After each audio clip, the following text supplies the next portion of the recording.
Namaste. Today, me, Vaidya Siminaini and Vaidya Rohit Prabhu are back to our channel Ayurveda in a nutshell. Today we are here to discuss a very interesting topic, Loka Purusha Samyavada. That is, how there are similarities between the Loka, the nature and the Purusha. So this was a Siddhanta. It is called as Loka Purusha Samya Vada Siddhanta. Siddhanta is something which is established based on so many experiments, so many after scientific research done and experimental evidence based things are called as Siddhanta. So this is one among that. This Siddhanta was mainly propagated by Vedanta Darshana, and there are many references for it in Charaka. Like for Charaka Sharirasthana 5th chapter, Purusha Vichaya Sharira has so many examples quoted, and we have Sushruta also with examples about the same Siddhanta. So first, what is Loka Purusha Samya Vada? That is, Loka is the world and Purusha is men. So there are few functional, that is physiological and anatomical similarities between humans and nature.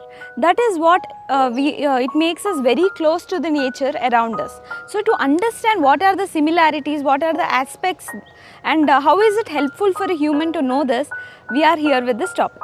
To understand this concept, please do watch this video till the end. And for watching such amazing contents, please do subscribe our channel, and we would feel very happy if you like it, share it and comment it.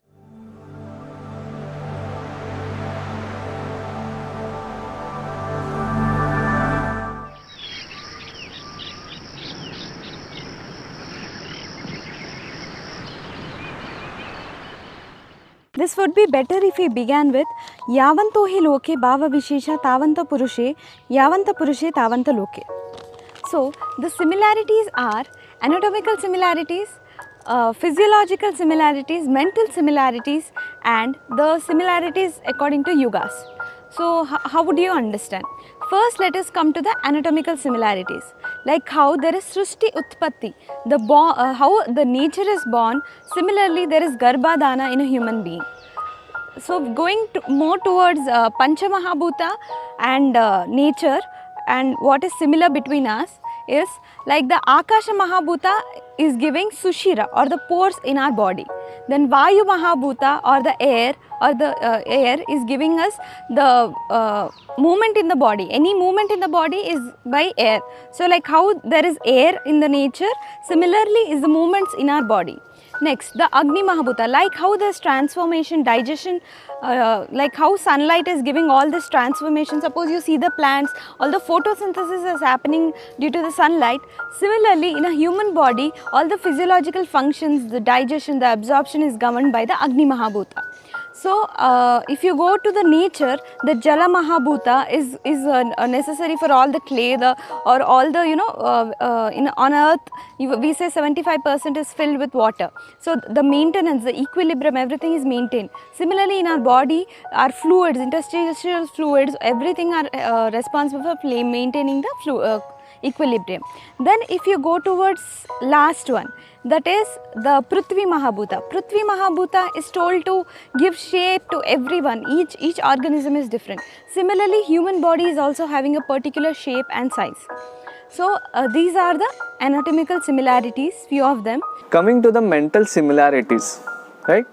Mental similarities between the human body and the nature. First is Antaratma. Antaratma, that is soul. Our soul, it is related to Lord Brahma, the energy which Brahma gives. Second is Ahankara, that is ego, which is in our body. It is related to Lord Indra. Third is Krodha, that is anger, which is related to Lord Rudra. Now we will go towards the yugas. Kruta Yuga Balya Avastha, Treta Yuga Yuva Avastha, Dwapara Yuga Vruddha Avastha, and Kali Yuga Atura Avastha. Coming to this beautiful shloka, which is taken from Sushruta Samhita Sutra Sthana 21st chapter, it states that Visargo Adana Vikshepaihi Soma Surya Anila Yatha Dharayanti Jagaddeham Kaphapitta Anilasthata.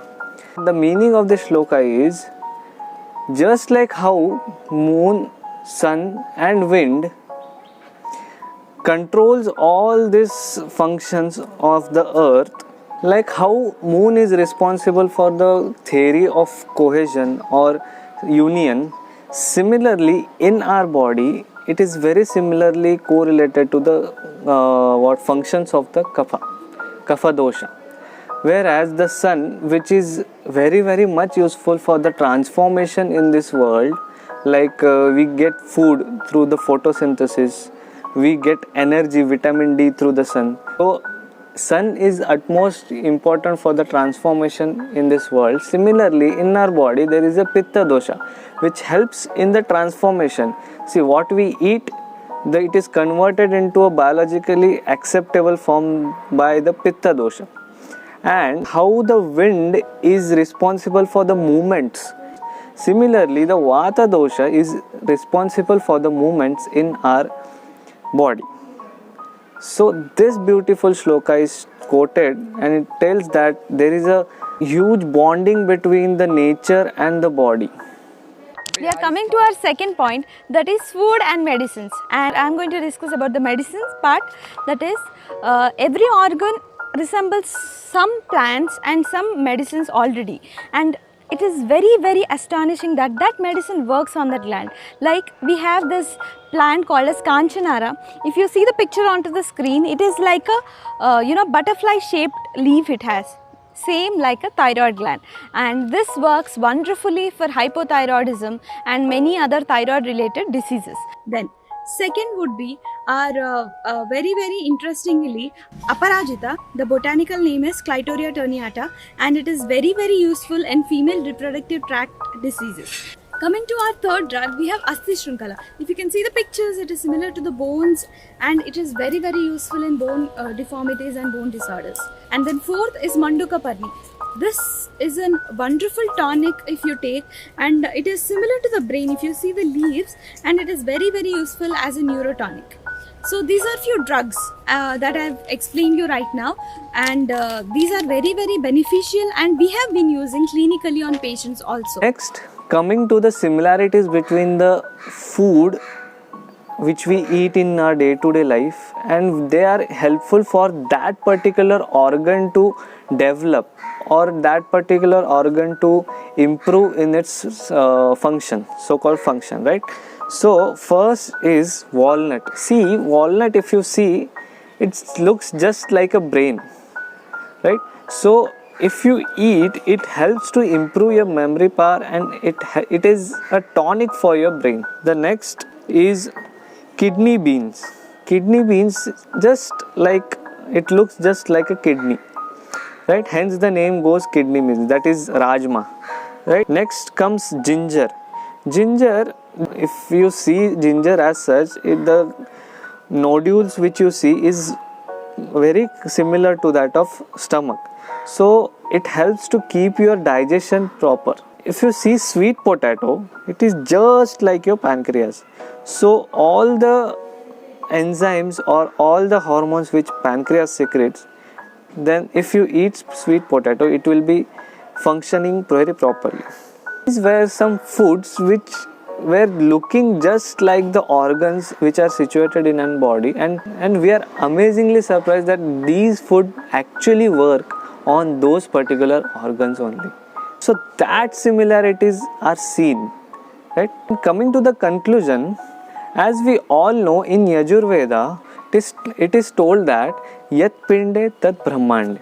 So what it tells that whatever is available, what all functions are going in our body, similar functions are going in this nature, right? So the nature is trying to tell us, the nature is connected to us and it is having so many similarities with us. Man is a part of the nature, hence if you affect the nature in any kind, the same effect comes back double times to the man. So it is our responsibility that we live and let live. That is, if you keep the nature safe, we are going to be safe. Thank you so much.